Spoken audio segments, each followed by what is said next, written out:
అంటే మోహన్ బాబు గారికి ఇది కొత్త కాదండి. ఇది నాకు తెలిసి ఇది రెండో ఇన్సిడెంట్ ఆయన మీడియా మీద దాడి చేయటం అనేది. ఇంతకు ముందు అంటే ఆయన కెరియర్ మెడ్రాస్లో ఉన్న రోజుల్లో ఒకసారి చిత్రభూమి అని ఆ రోజుల్లో ఆంధ్రభూమికి ఒక పత్రిక ఉండేది, సినిమా మ్యాగజైన్. ఆ చిత్రభూమి రిపోర్టర్ మీద ఆయన మెడ్రాస్లో దాడి చేసిన ఒక సంఘటన రిపోర్ట్ అయ్యి రికార్డ్ అయింది. అంటే ఆ రోజున అంటే మిగిలిన ప్రెస్ కంటే అతను కొంచెం భిన్నంగా రాశాడు ఈయన జీవితానికి సంబంధించిన ఒక ఇన్సిడెంట్ మీద. అంటే ఈయన మొదటి భార్య విద్యాదేవి, ఆవిడ చనిపోయింది అనారోగ్యంతో అని రాస్తున్నారు ఈ మధ్య చాలామంది. కాదు, ఫైర్ యాక్సిడెంట్లో చనిపోయింది ఆవిడ. ఇంట్లో జరిగినటువంటి ఫైర్ యాక్సిడెంట్లో చనిపోయింది. ఈ ఫైర్ యాక్సిడెంట్ వెనకాల మోహన్ బాబు ప్రమేయం ఉందా అని అనుమానం వచ్చేలాగా కథనం రాశాడు అతను. రాస్తే దానికి రియాక్ట్ అయ్యి ఇతను వెళ్ళి గొడవపడి అతన్ని కొట్టడం జరిగింది అక్కడ. తర్వాత మళ్ళీ నిన్నటి ఇన్సిడెంట్లో TV9 రిపోర్టర్ మీద దాడి జరగటం, ఇది రెండో కేసు ఆయన లైఫ్లో. అయితే ఈ కేసులో అంటే ఆయన తీవ్రంగా ఈ మధ్య కాలంలో తన కుటుంబాన్ని మీడియా టార్గెట్ చేస్తోంది అనేది ఆయన ఫీల్ అవుతున్నాడు. ఆ ఫీల్ అవుతున్నటువంటి క్రమంలోనే మీడియాకి చెప్పడం ద్వారా ఇన్ని కంట్రోల్ చేయొచ్చు అనే అభిప్రాయం మనోజ్కి కలిగి ఉండొచ్చు. కలగటం వల్లనే ఆ మధ్య ఒకసారి ఆయనే స్వయంగా అంటే ఒక ఆడియో బయటకు వచ్చింది, ఒక వీడియోతో పాటు మనోజ్ వాయిస్తో ఒక ఆడియో బయటకు వచ్చింది. అదేంటంటే, ఇలా మా బంధువుల్ని టార్చర్ పెట్టి కంట్రోల్ చేసే ప్రయత్నం చేస్తున్నాడు మా అన్న అని చెప్పేసి తన స్టాఫ్ని అన్నొచ్చి బెదిరించినటువంటి ఒక వీడియో పెట్టాడు ఆయన. పెట్టి తర్వాత అది నాకు సంబంధం లేదు, అది ఎలాగో బయటకు వచ్చిందని చెప్పాడు. అంటే అప్పుడేదో టెంపరీగా మాట్లాడుకుని ఉంటారు వాళ్ళు, కానీ అదేదో మీడియా క్రియేట్ చేసినట్టుగా మాట్లాడాడు. తర్వాత తనే మనోజే మా ఇంట్లో ఏం జరుగుతోందో నన్ను అడగండి, మీడియాని అడగండి అన్నాడు ఆయన ఒక చోట చాలా వెటకారంగా. సరే, అదొక ధోరణి. కానీ మీడియా తనని ఇబ్బంది పెడుతోంది అని మోహన్ బాబు గారు ఫీల్ అవటం అనేది జరుగుతోంది. వాళ్ళ ఇంట్లో హెయిర్ డ్రెస్సర్ని కొట్టారు ఒకసారి, అది దాదాపుగా మీడియాలో విపరీతంగా సర్క్యులేట్ అయింది, చాలామంది మాట్లాడారు. దాంతో ఆయన తీవ్రంగా గాయపడ్డాడు. అప్పటి నుంచి ఆయనకు మీడియా మీద ఒక చిరాకు, కోపం ఉంది. అంటే టార్గెట్ చేస్తున్నారు తమని, తమ కుటుంబాన్ని, తన ఇంటి పేరుని అన్నిటినీ ట్రోల్ చేస్తున్నారు అనే ఒక కోపం ఉంది ఆయనకి. ఆ కోపం ఆయనకి ప్రదర్శించే అవకాశం దొరకలేదు, నిన్న బయటపడింది. అంటే అంత వ్యతిరేకత ఉంది ఆయనకి. ఆ మైక్ లాక్కున్న పద్ధతి, ఆ వీడియో, ఆయన దాడి చేసిన పద్ధతి, కొట్టిన పద్ధతి ఆపుతున్నా ఆగట్లేదు ఆయన. ఆ ఏజ్లో ఆయన అంటే ఇప్పుడు కొంచెం సంయమనంతో 10 మందికి చెప్పాల్సిన ఆయన అలా దాడి చేయటం ఏమిటి అని అంటున్నారు, కానీ ఆయన ఎమోషన్ చూస్తే అలా లేదు. కాకుంటే సార్, ఇక్కడ ఇంకొక మాట వినిపిస్తోంది, మైక్ పెట్టడమే చాలా గట్టిగా పెట్టేసరికి అది కంటికి దెబ్బ తగిలేలా వెళ్ళింది అనేటువంటి మాట కూడా వినిపిస్తోంది. అది అందుకే అంత రియాక్ట్ అయ్యారు అని. మైక్ పెట్టేటప్పుడు కొంచెం ఇబ్బంది కలిగించి ఉండొచ్చు, చాలామందిని అలా పెడతారు. అంటే అది డైలాగ్తో పోవాలి. అంటే ఇంటర్నల్గా ఆయనలో ఒక చిరాకు ఉంది, వీళ్ళెందుకు వచ్చారు ఇక్కడికి అనే చిరాకు. ఇది జడ్జి గారు కూడా అన్నాడు ఆ మాట. నిన్న ఆయనకి 24 వరకు అవకాశం కల్పించడమే జరిగింది తప్ప ఈ సంబంధం లేదు దీంతో అని అనలేదు జడ్జి గారు. అప్పుడు ఆయన ఒక పర్సనల్ స్టేట్మెంట్ ఇచ్చాడు పీపీతో మాట్లాడుతూ. ఆయన అన్న మాట ఏంటంటే, వాళ్ళంతటి వాళ్ళు వచ్చారా, వీళ్ళు పిలిచారా, లోపలికి ఎలా వచ్చారు వాళ్ళు అని అన్నాడు. అది కేవలం ఒక అభిప్రాయ ప్రకటన, ఇందులో లేదు, ఆ వివరంగా లేదు అనేది చెబుతూ ఆయన అన్న మాట అది. అయితే ఉదయం నుంచి గొడవ మొదలైంది. అంటే ఫస్ట్ మనోజ్ తనని కొట్టాడు మోహన్ బాబు అని అన్నాడు అని ముందు బయటకు వచ్చింది, ఈయన కంప్లైంట్ చేశాడు అని. అది తనే అక్నాలెడ్జ్ చేశాడు, ఆయన 100కి ఫోన్ చేశాను అని చెప్పాడు. అంటే ఒక విషయం నిర్మోహమాటంగా మాట్లాడుకోవాలి ఇక్కడ. ఎవరైనా సరే ఒక కాంట్రవర్షియల్ ప్రెస్ మీట్ పెడుతూ ఆ ప్రెస్ మీట్కి రమ్మని రిపోర్టర్లను ఆహ్వానిస్తూ ఇస్తే ఆ లెటర్ పోలీసులకు కూడా చేరుతుంది, వాళ్ళు వచ్చిన ఆశ్చర్యం లేదు అక్కడికి. అలాగే పోలీసులకు తెలిసిన విషయాలు కూడా మీడియాతో షేర్ చేసుకుంటారు వాళ్ళు. అలా షేర్ అయింది అది. ఈయన వాంటెడ్గా చెప్పుండకపోవచ్చు, కానీ ఆయన కంప్లైంట్ చేసిన విషయం బయటకు లీక్ అయింది. లీక్ అయిన దగ్గర నుంచి మీడియా అటెన్షన్ పెట్టింది అక్కడ. వెంటనే మోహన్ బాబు పిఆర్ టీం ఇవన్నీ అవాస్తవాలు అని చెప్పి వాళ్ళు ఒక ప్రకటన ఇచ్చారు. ఆ ప్రకటన ఇచ్చిన తర్వాత మళ్ళీ మోహన్ బాబు ఒక లెటర్ రాశాడు. ఆ లెటర్ బయటకు వచ్చింది. ఇలా అక్కడేదో జరుగుతోంది సంథింగ్ అనేది ఒకటి అందరినీ డ్రైవ్ చేసి అందరూ వెళ్ళి అక్కడ కూర్చున్నారు. అంటే శ్రీశ్రీ గారు ఒక మాట అంటాడు, వ్యక్తిగత జీవితం వారిష్టం, ప్రైవేట్ జీవితం వారిష్టం, కానీ పబ్లిక్న పడితే ఏమైనా అంటాం అని అది. కాబట్టి ఇక్కడ వీళ్ళు సెలబ్రిటీసు, వాళ్ళ ఇంట్లో ఏదో ఘర్షణ జరుగుతోంది, చాలా కాలంగా జరుగుతోంది. ఇది మనోజ్కి విష్ణుకి పడటం లేదు, వాళ్ళిద్దరూ రెగ్యులర్గా కొట్టుకుంటున్నారు, అది బయటకు రావటం లేదు. ఇతను చాలా సందర్భాల్లో విడిగా ఉన్నాడు. అలాగే అతని వివాహం సందర్భంగా ఒక గొడవ, ఆ పెళ్ళి వాళ్ళకి ఇష్టం లేదని మంచులక్ష్మి గారు చొరవ చేసి అందరినీ ఒక చోటకు తీసుకొచ్చి ఆ వివాహాన్ని జరిపించారని, ఇవన్నీ అందరికీ పబ్లిక్ డొమైన్లో ఉన్న విషయాలే. ఈ విషయాలన్నీ ప్రేరేపించడంతో జనాలు అక్కడికి వెళ్ళారు. వెళ్ళి అక్కడ ఏం మాట్లాడతారో తెలుసుకుందామనే క్యూరియాసిటీతో లోపలికి వెళ్ళారు. అక్కడంతా యుద్ధ వాతావరణం ఉంది. ఈ యుద్ధ వాతావరణం క్రియేట్ చేసింది మీడియా కాదు. ఆ యుద్ధ వాతావరణంలో ఒక రిపోర్టర్ వెళ్ళినప్పుడు మైక్ పైకి వెళ్ళి ఉండొచ్చు, కిందకి వెళ్ళి ఉండొచ్చు, ఏదైనా జరిగి ఉండొచ్చు.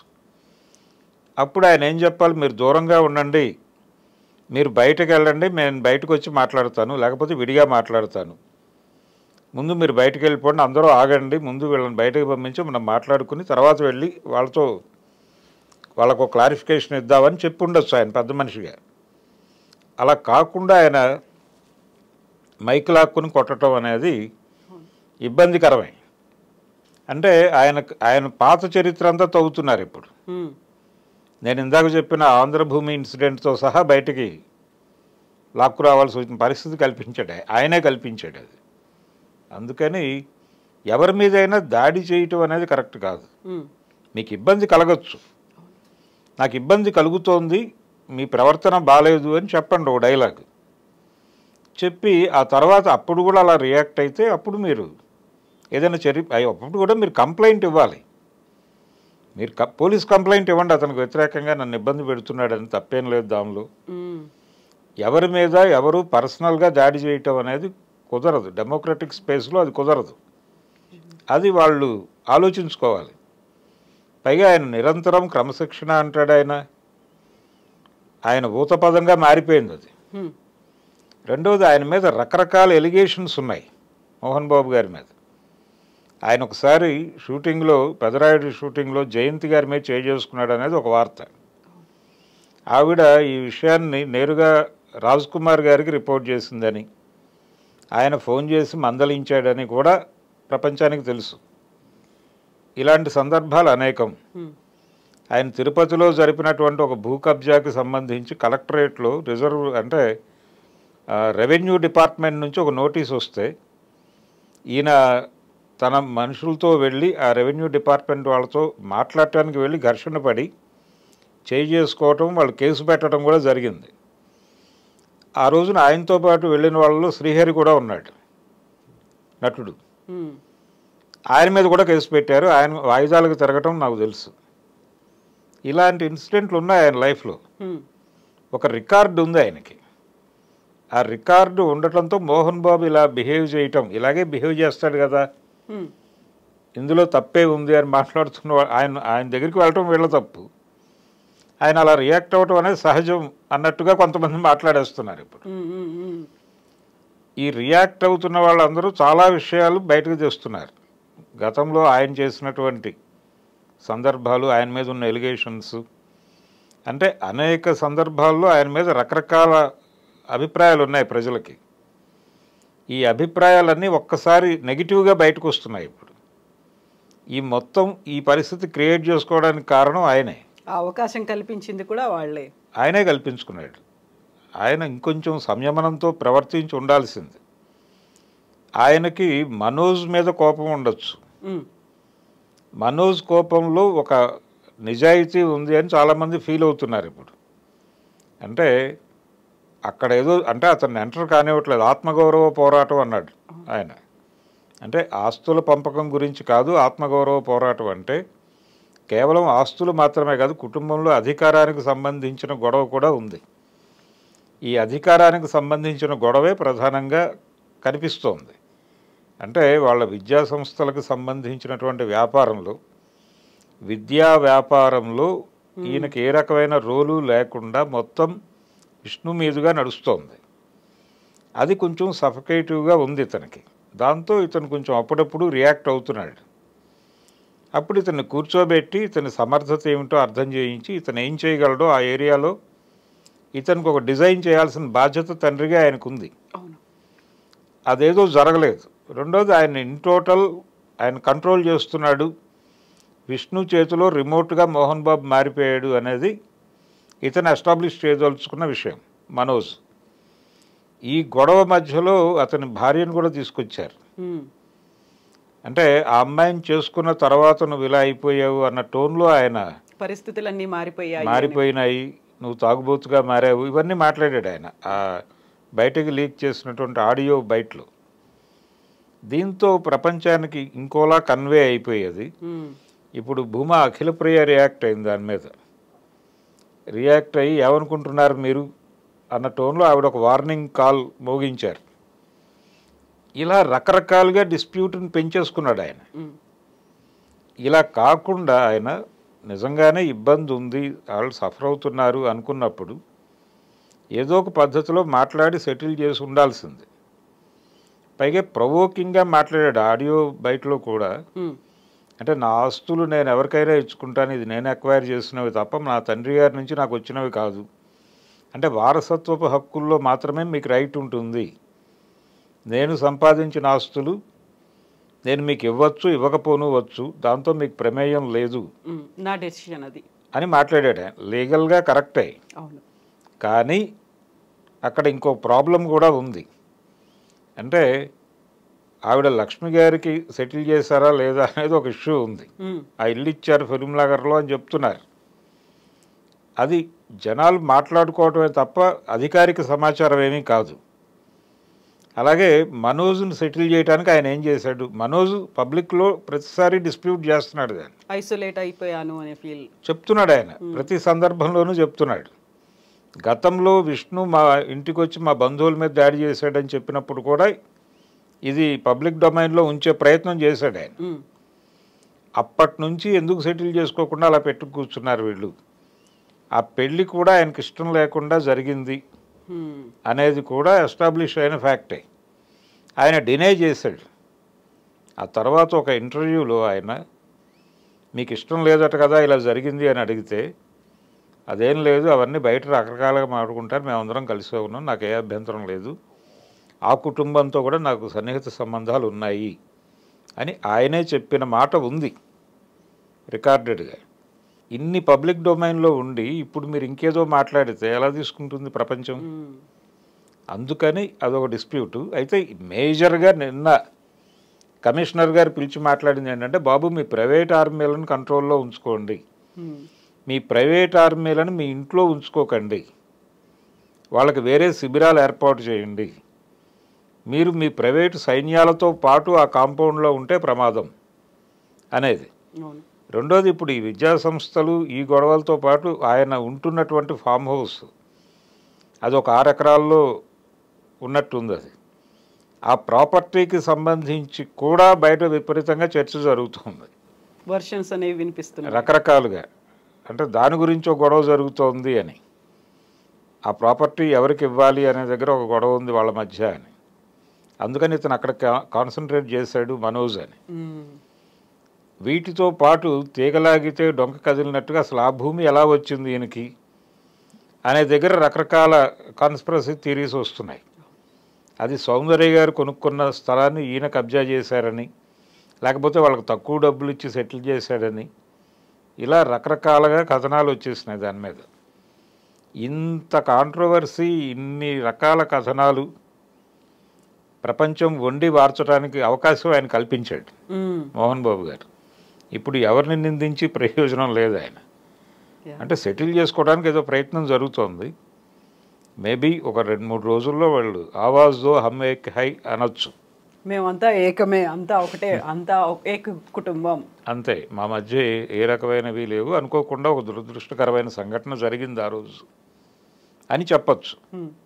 చెప్పే ఛాన్స్ ఉంటుంది అని నేను అనుకుంటున్నాను. కానీ పబ్లిక్ డొమైన్లో ఇవన్నీ చర్చలు జరిగిపోయినాయి. అవును, ఇవి అలాగే ఉంటాయి, అన్ఆన్సర్డ్ క్వశ్చన్స్గా. అంతే. అంటే రేపు పొద్దున ఎవరైనా మళ్ళీ అక్కడ ఏదైనా జరిగితే ఇవన్నీ మళ్ళీ బయటకు వస్తాయి. అలా నిరంతరం తన ఫ్యామిలీ టార్గెట్ అయిపోతుంది, ప్రతి ఒక్కరూ తమ కుటుంబం గురించే మాట్లాడుకుంటున్నారు అని చాలా సందర్భాల్లో అన్నాడు ఆయన. ఈ అనటం అనేది అంటే వాళ్ళ ఇంట్లో హెయిర్ డ్రెస్సర్ మీద ఒక ఇన్సిడెంట్ జరిగింది, దొంగతనం చేశారు అని, కొట్టారు వీళ్ళు అని. కొట్టారు అనేది ప్రధానంగా ఫోకస్ అయింది. అతను కూడా బయటకు వచ్చి మాట్లాడాడు. ఆ టైంలో విపరీతంగా ట్రోల్ అయ్యారు వీళ్ళు. ఇలా ప్రతి ఇన్సిడెంట్లోనూ మా కుటుంబాన్ని టార్గెట్ చేస్తున్నారు అనే ఒక బాధ ఉంది, ఆయన పెయిన్ ఉంది. ఆ పెయిన్ని అర్థం చేసుకోవాలి. అర్థం చేసుకుంటూనే వాళ్ళ బిహేవియర్ కూడా కొంచెం విచిత్రంగాను, కొంచెం అబ్నార్మల్గాను కూడా కనిపిస్తుంది.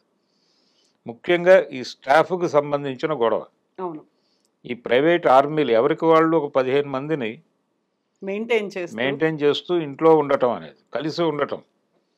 పైగా విష్ణు గారు ఒక మాట అన్నారు, నాకు ఉమ్మడి కుటుంబాలంటే చాలా ఇష్టము అని. ఉమ్మడి కుటుంబాలంటే ఇష్టం ఉన్నవాళ్ళు బౌన్సర్లను పెట్టుకుని ఎలా ఉంటారు అనేది ఆయనే సమాధానం చెప్పాలి. మీ మధ్య మీకు సరైనటువంటి అవగాహన లేకపోవడం వలన నిరంతరము అంటే ఒకళ్ళనొకళ్ళు ఎలిమినేట్ చేసుకునే లెవెల్ కోపాలు ఉన్నాయి మీకు. ఆ కోపాలతో ఒక చోట కలిసి ఉండటానికి ఎవరి ప్రైవేట్ సైన్యాన్ని వాళ్ళు ప్రొటెక్షన్ ఏర్పాటు చేసుకుని ఉంటున్నారు అక్కడ. ఇది చాలా విషాదం. దీన్ని అర్థం చేసుకోవాలి ముందు. అంటే స్టాఫ్ అనే మాట, పర్సనల్ స్టాఫ్ అనేటువంటి మాట పక్కకి వెళ్ళిపోతే తప్ప వాళ్ళ కుటుంబంలో సఖ్యత ఉందని ప్రపంచం అనుకోదు. ఈ ప్రైవేట్ స్టాఫ్ని పెట్టుకున్నారంటేనే పక్కవాడి నుంచి థ్రెట్ ఉందని. బయట వాళ్ళతో బాధలు లేవు వాళ్ళకి, బయట ప్రపంచంలో శత్రువులు లేరు. మనం మొదట్లో మాట్లాడుకున్నటువంటి గన్మ్యాన్ బయట శత్రువులు ఉంటే అనేది ప్రొటెక్షన్ కోసం. అలాగే బౌన్సర్లు కూడా బయటకు ఏదైనా పబ్లిక్ ఈవెంట్కి వెళ్ళినప్పుడు ఒక సెలబ్రిటీకి జనం నుంచి ఎదురయ్యే ఇబ్బందుల నుంచి వీళ్ళని కాపాడటం కోసం పెట్టిన ఏర్పాటు. కారవాన్లు కూడా అలాగే వచ్చినాయి. అంతకుముందు సినిమా వాళ్ళకి కారవాన్స్ లేవు. అక్కడే కూర్చునేవాళ్ళు, అక్కడే అవైలబుల్గా ఉండేవాళ్ళు నిరంతరం. ఎంత పెద్ద హీరో అయినా సరే సెట్లోనే ఉండేవాడు. మహా అయితే ఒక చైర్ వేసుకుని మొహం మీద ఒక కర్చీఫ్ వేసుకుని రిలాక్స్ అయ్యేవాళ్ళు, అంతే. ఒక ఫ్యాన్ మెయింటైన్ చేసి అంతవరకు ఉండేది. వచ్చి పిలిచేవాళ్ళు, వెళ్ళిపోయేవాళ్ళు, చేసి ఇంటికి వెళ్ళిపోయేవాళ్ళు. ఇప్పుడు పరిస్థితి అది కాదు. ఎవరి కంపార్ట్మెంట్ వాళ్ళది, ఎవరి జీవితం వాళ్ళది, ఎవరి ప్రొటెక్షన్ వారిది అనుకున్నప్పుడు ఖచ్చితంగా ఇలాంటి గొడవలు జరుగుతాయి. ఇది కొంచెం ప్రపంచం సీరియస్గా పట్టించుకోవాల్సినటువంటి అంశం. అంటే ఈ ప్రొటెక్షన్ కోసం ఒక ఏర్పాటు అయితే గవర్నమెంట్ చేసింది. మీరు పర్సనల్ ఇది చేసుకోవచ్చు సెక్యూరిటీ కోసం అనేది, అది కూడా వ్యాపారమే. ప్రభుత్వం వ్యాపార రంగంలోకి వచ్చాక ప్రతిదాన్ని వ్యాపారమయం చేసిన తర్వాత ఒక వెసులుబాటు కల్పించింది. పోలీసులను కూడా మీరు వినియోగించుకోవచ్చు. ఒక ఈవెంట్ జరుపుతూ మీరు పోలీస్ ప్రొటెక్షన్ కోసం అప్లై చేసి దానికి సంబంధించిన పేమెంట్ చేస్తే వాళ్ళు వచ్చి చూసుకుంటారు. ఇంతకుముందు సినిమా హాళ్ళ దగ్గర జనం క్రౌడెడ్గా ఉంటే వీళ్ళు చెప్పేవాళ్ళు, ఇంటిమేట్ చేసేవాళ్ళు. వాళ్ళు ఇంకేం జరగకుండా, ప్రమాదాలు జరగకుండా, అంటే ప్రజలకి ఇబ్బంది కలగకూడదు అనే ఉద్దేశంతో బాధ్యతగా వచ్చి కంట్రోల్ చేసి వెళ్ళేవాళ్ళు, డబ్బులకు కాదు అది. ఇప్పుడు పేమెంట్ ప్రోగ్రామ్ వచ్చేసింది. మీరు డబ్బులు కడితే ఎవరినైనా తీసుకొచ్చి మీ దగ్గర మీకు సెక్యూరిటీగా పెట్టుకోవచ్చు. ఎప్పుడైతే ఇది వాళ్ళ చేతులు కూడా దాటిపోయిందో అప్పుడు బౌన్సర్ల వ్యవస్థ వచ్చింది. ఈ బౌన్సర్లు తయారీ కేంద్రాలు వచ్చేసి ఈ కాంట్రాక్టులు మాట్లాడుకుని రోజుకి ఎంత పేమెంట్ ఇవ్వాలి వాళ్ళకి. వాళ్ళు తినే తిండి దగ్గర నుంచి వీళ్ళు ప్రొవైడ్ చేయాల్సి ఉంటుంది ప్రత్యేకంగా. వాళ్ళ కోసం ఒక కిచెన్ నిర్వహించాల్సిన అవసరం ఉంటుంది. ఇన్ని భరిస్తూ వాళ్ళని మెయింటైన్ చేస్తున్నారు వీళ్ళు. ఇది ఒక విచిత్రమైన పరిస్థితి. అంటే వీళ్ళు ఏ రేంజ్లో ఎక్వైర్ చేస్తున్నారు డబ్బులు, దానికి వీళ్ళు అనుసరిస్తున్న మార్గాలు ఏమిటి దాకా ఆలోచించాల్సి వస్తుంది. అవును. అందుకని ఇది కొంచెం విచిత్రంగా కనిపిస్తోంది మోహన్ బాబు గారి ఇంటి కథ. దీని మీద ఎవరైనా సరే, అంటే ఎవరైనా కొంచెం చొరవ చేసి ఒక నవల లాంటిది రాయొచ్చు. ఇంట్రెస్టింగ్ స్క్రిప్ట్ అవుతుంది అది. డెఫినెట్గా. Yes sir, thank you so much sir. Thank thank you. You అండి.